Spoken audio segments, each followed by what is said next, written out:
bueno, impacta la otra cara de Felipe Garrido y estamos justamente con Francesca Palma, quien hace estas denuncias que hablan de una vida muy distinta a la de este lechero que llamó poderosamente la atención. Hablan de violencia, hablan de deudas por pensión de alimentos y es por eso que, Francesca, te quiero preguntar y quiero que seas súper honesta. ¿Qué te pasó cuando viste a Felipe con este lechero? Tan bonito el lechero. Buenos días. Buenos días. Primero que todo, la verdad, al verlo ahí fue súper difícil porque tenía sentimientos encontrados. Entre pena, rabia, impotencia. Disculpa, tengo retorno acá. ¿Sí? Sí. Ya. Lo que pasa es que fue súper difícil en el minuto que yo lo vi porque sentí y se me vino a la mente todos los recuerdos, todas las cosas que yo pasé cuando viví con él. Todo lo que está pasando a mi hijo hoy en día, todo lo que ha arrastrado esta relación que tuvimos y que fue súper tormentosa. Entonces verlo ahí en apoyo a las mujeres, verlo ahí con ganas de ayudar, con ganas de apoyar esta causa, me dio impotencia porque a la que debería estar apoyando es a nuestra hija. No, y además de eso ha sido como profusamente difundido, se transforma en viral y se transforma en viral una falsedad en definitiva porque él no lo ha vivido, por lo menos en la relación que ha tenido contigo. Escuché cómo relatabas con mucho dolor un episodio de violencia donde incluso te lanza un plato y se corta un tendón de tu pierna. Cuéntame, por favor. Bueno, en una discusión que tuvimos, siempre era bien violento, me gritaba, me empujaba. Y en una de estas discusiones, él se enoja y lanza el plato. Me lanza el plato, cae, se quiebra y el rebote del plato cae en mi pie. Y al momento que rebota, yo andaba con unas pantuflas, porque estaba en la casa, y cae en la mitad de mi pie justo el rebote y me corta el extensor común. Llegué a la clínica, bueno, primero llegué al Hospital Salvador, que era lo más cerca que estaba en la casa. No me podían atender en un minuto y ya estaba perdiendo mucha sangre. Así que él mismo decide, porque él mismo me llevó, y me lleva a la clínica Santa María y en todo ese proceso él me solicita que no hable, que por él favor... te pide que no hagas la denuncia, sí, que no le digas al médico. Sí. ¿Te lo pide? Me lo pide. ¿Y tú le hiciste caso? Sí, le hice caso. Me arrepiento tanto de haber ¿Porque hecho caso. tenías miedo? ¿Tenías miedo de eso? Sí, tenía miedo de lo que podía pasar a mi familia, de lo que le podía causar, que él, igual de todas maneras es el papá de mi hija. Y yo pensaba, ¿cómo lo voy a querer ver detenido? En el fondo eso es lo que... Francesca, tú decías que hubo más episodios de violencia y de hecho me llamó la atención mucho una frase que tú dijiste: si yo no me hubiera ido de esa casa, yo podría haber sido una menos, precisamente a propósito de lo que estamos hablando en estos días. Primero, ¿cuáles fueron todos esos episodios de violencia y cómo fue la escalada? ¿Cómo tomaste la decisión de irte de esa casa? Mira, siempre tuve las ganas de que él cambiara, de que esto fuera diferente, creía en la familia, mis valores son siempre optar por lo mejor para mi hija, y yo lo que quería era darle un papá y una mamá, una familia constituida. Era por eso que yo no tomé la decisión nunca de denunciarlo, porque él me decía que nunca más, que voy a cambiar. Esto que siempre se cuenta es tan real, yo lo viví. Entonces, no, yo voy a cambiar, esto no va a volver a pasar. Y siempre él trató de echarme la culpa a mí de todo lo que pasaba. O sea, que él trataba de tergiversar o dar vuelta, digamos, la tortilla al que era víctima y que esto lo provocaba yo. Pero, Francesca, usted además denuncia que hay una deuda considerable, sí, ¿no? 1 millón no es lo que dice usted. 1.900.000. Claro, ahora lo último después que se renegoció su deuda es 1.900.000. ¿Cuánto era antes que se renegociara? 3 millones y fracción. ¿Y de eso no se pagaba? ¿No se pagaba? ¿Y por qué no lo pagaba? Porque él decía que no tenía trabajo, que no le alcanzaba el sueldo, que él tenía un sueño, que él estaba cumpliendo ahora de ser independiente y que por lo tanto a él no le ha ido bien y no puede pagar las pensiones. ¿Y es verdad que ha pagado solamente 4 cuotas del...? Sí, así es. De lo último. O sea, de lo que se renegoció, solamente se ha hecho cargo de 4 cuotas. Así es.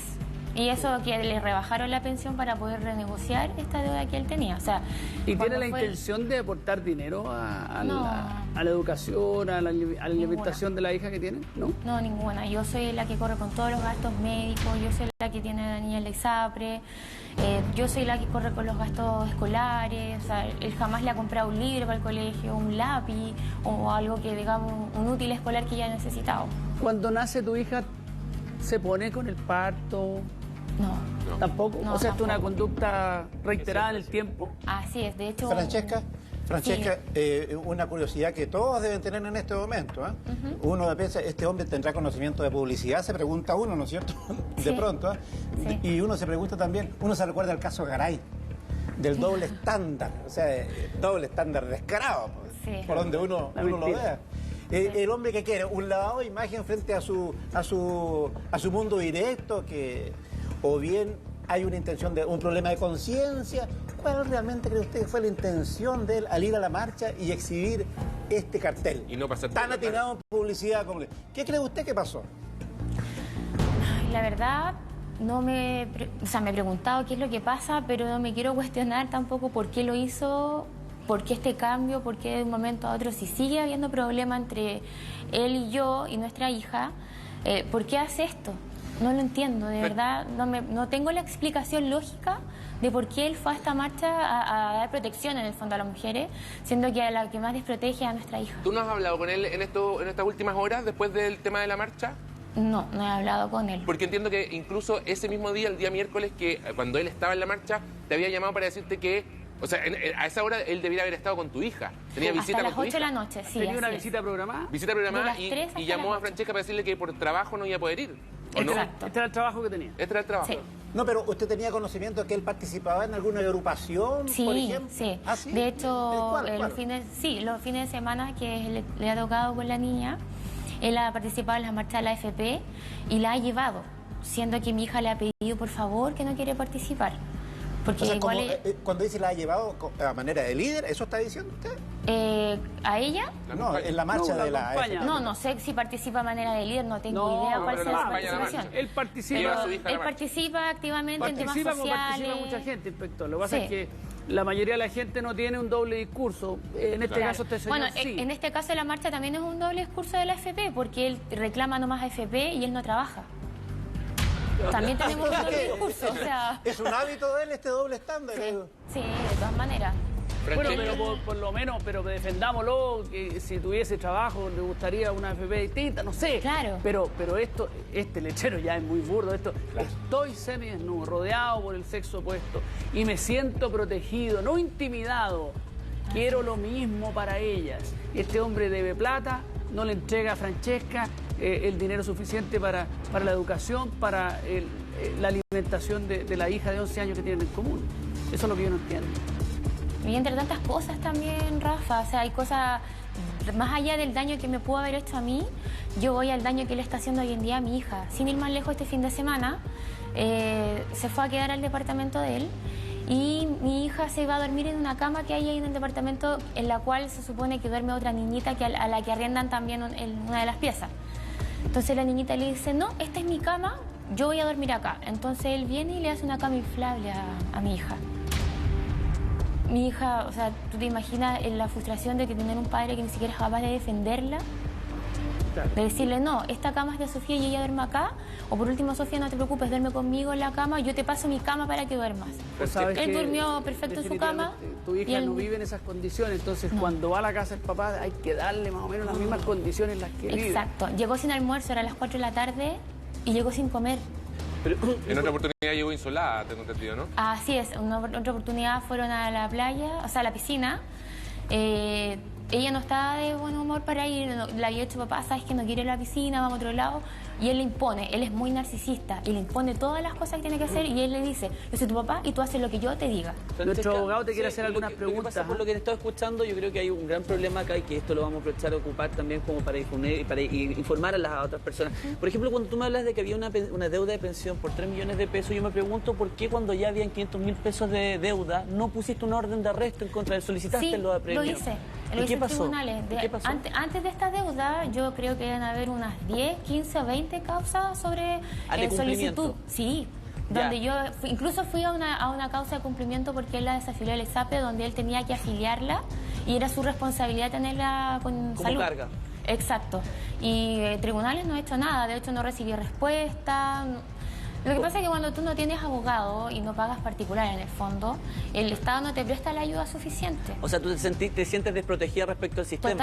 Totalmente desprotegida. Y yo creo que a muchas mujeres les pasa lo mismo, porque una en el fondo pierde tiempo, dinero, en el fondo tú tienes que pedir en el trabajo permiso para hacer estos trámites y estás arriesgando que te puedan despedir.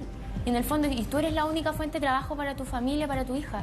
Entonces, al final, ¿qué decides? Pucha, tirar la toalla y seguir trabajando para tu hija. Claro, que ahí me cuadra un poco porque de hecho te escuchaba también el tema del régimen comunicacional, los problemas que había, los problemas que pasaba tu hija. ¿No?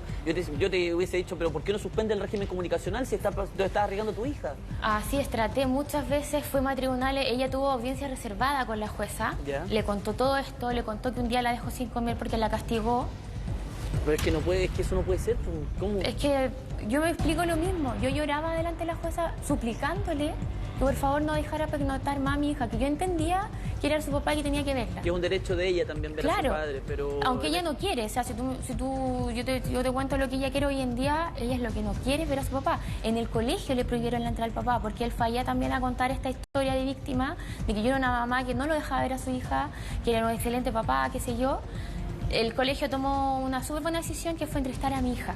Sí, y ahí se dieron cuenta de la verdad y le prohibieron de entrar al colegio. Es que pareciera que él tuviera algún tipo de problema de mitomanía, algo, porque de verdad esto es extraño, o sea, de verdad esto no cuadra por ningún lado. Padre ahí teniendo impaga las pensiones alimenticias. Mira, yo hablaba con un amigo de él.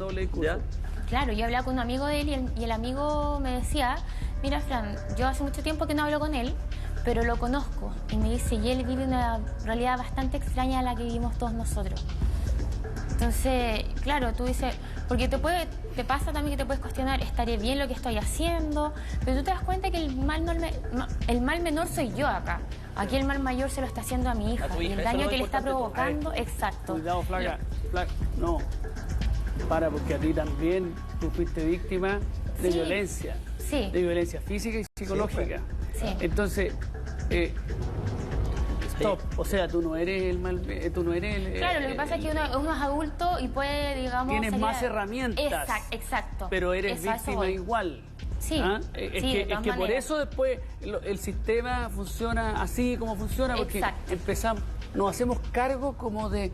A ti te da vergüenza, ahora no te da vergüenza porque lo estás haciendo con mucha energía y con una convicción, pero a la mujer le da vergüenza, no se atreve, va a tribunales y tengo entendido que en los tribunales incluso hay informes psicológicos de este señor que avalan tu tesis y esos informes psicológicos no han sido considerados en nada. ¿Estoy equivocado en lo que te estoy planteando? No, para nada. ¿Me puedes contar al respecto?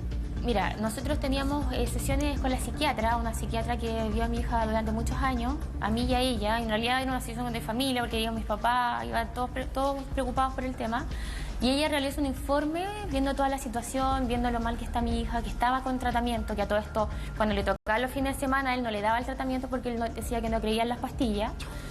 Y se saltaba, digamos, y mi hija llegaba pésimo porque ya estaba con depresión.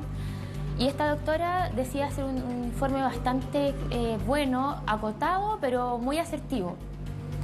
Y los tribunales, como ellos dicen, no es algo que ellos hayan solicitado, por lo tanto se desestima la prueba que nosotros habíamos entregado, que era el certificado de la doctora. ¿Qué pasa en esos casos? No, yo lo que encuentro aquí es atroz, es una brutalidad y que gana de poder ayudarte, porque definitivamente lo que hay que hacer acá es comenzar a restringirle todo el régimen comunicacional, apretarlo, porque para protegerla a ella, hay que protegerla a ella.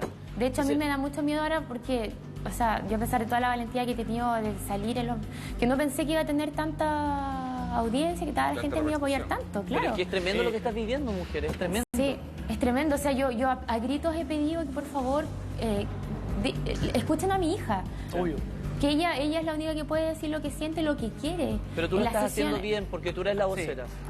Francesca, espérame un segundito. Tú entenderás también que en pro de la objetividad hemos intentado comunicarnos con esta señor sin éxito por el momento y vamos a seguir intentando hacerlo porque hay que tener la otra parte. Yo le creo, pero al 100 a Francesca, pero dame un segundito.